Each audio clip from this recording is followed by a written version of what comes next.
Bueno, ahora vamos a estudiar la ley de Ohm, que me da la relación entre el voltaje, la resistencia y la corriente para lo que nosotros denominamos materiales óhmicos, es decir, materiales que se comportan de manera lineal eh, cuando se aplica un voltaje y se obtiene una corriente. Entonces, bueno, la ley de Ohm habíamos visto que la podemos expresar como I por R o R por I, aquí el orden no importa.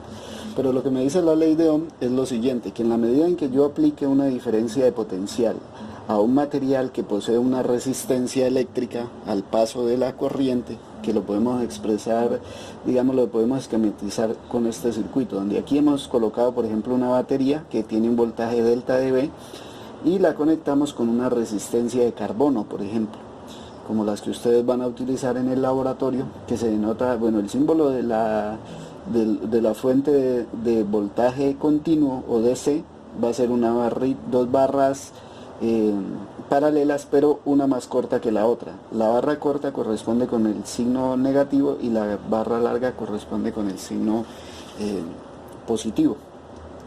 Aquí, digamos, cuando esto se conecte a esta resistencia va a empezar a pasar corriente, es decir, va a empezar a fluir una corriente en este sentido.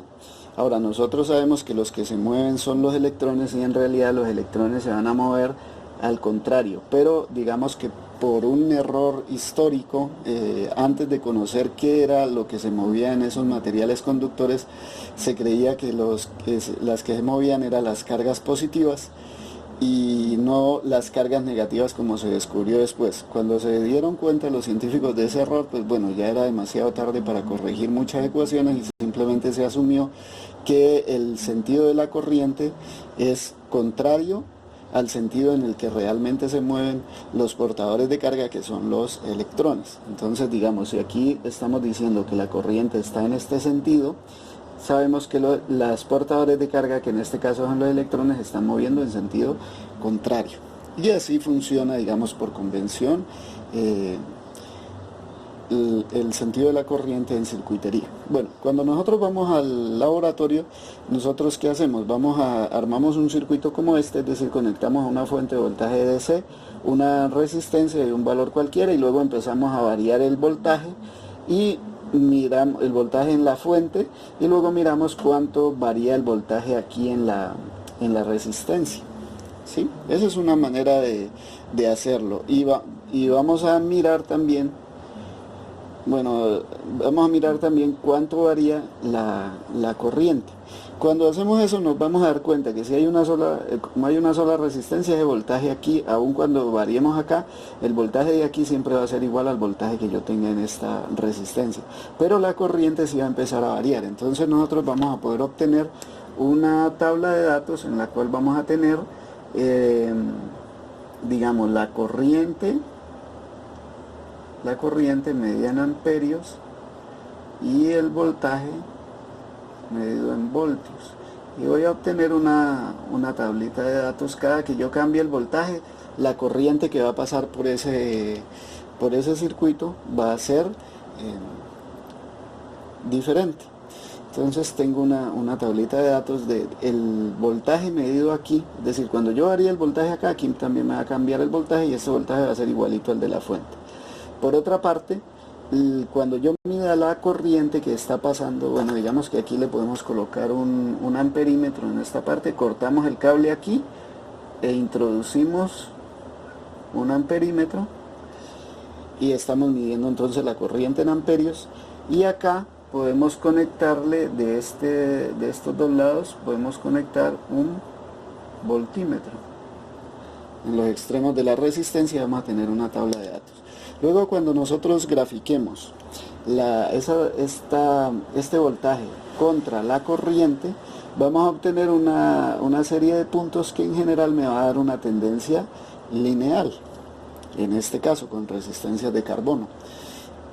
Y nosotros, bueno, como va a ser medidas experimentales, por lo general pues no van a estar sobre una línea recta perfecta, sino que van a estar por ahí alrededor, van a tener una tendencia lineal.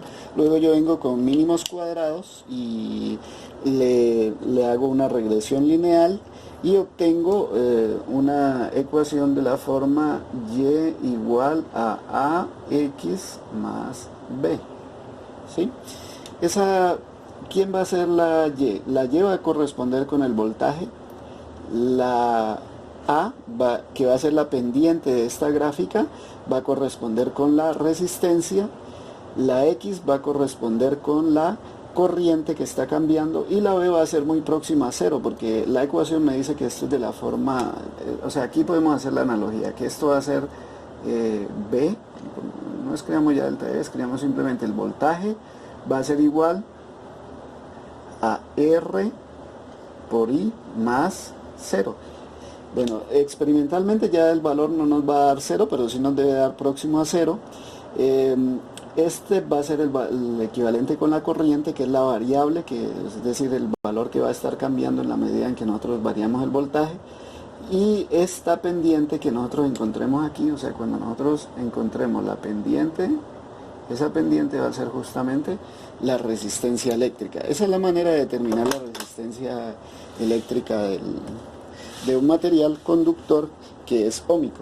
Bueno, hay elementos que no se comportan como materiales óhmicos. Por ejemplo, si yo someto, en vez de colocar una resistencia de carbono aquí, coloco un diodo LED, por ejemplo, o un diodo, y mido la corriente, esa corriente ya no se va a comportar, la curva que yo obtenga no va a ser una curva lineal, sino que va a ser una curva más o menos así. O sea, va variando muy poquito la corriente y luego llega un momento en que se dispara, pero crece de manera exponencial. Entonces, a ese tipo de materiales se llama materiales no óhmicos. Listo, entonces ahora la recomendación cuando ustedes vayan al laboratorio es hacer varias medidas y luego hacer la regresión lineal y hacer el análisis estadístico, no como suelen hacer siempre, que simplemente toman un dato y luego despejan R, miden voltaje y corriente y despejan R y con eso ya se van felices, ¿no? Lo importante es hacer un análisis estadístico para poder tener una medida más fiable o más cercana a la realidad de la resistencia que nosotros estamos midiendo en el laboratorio.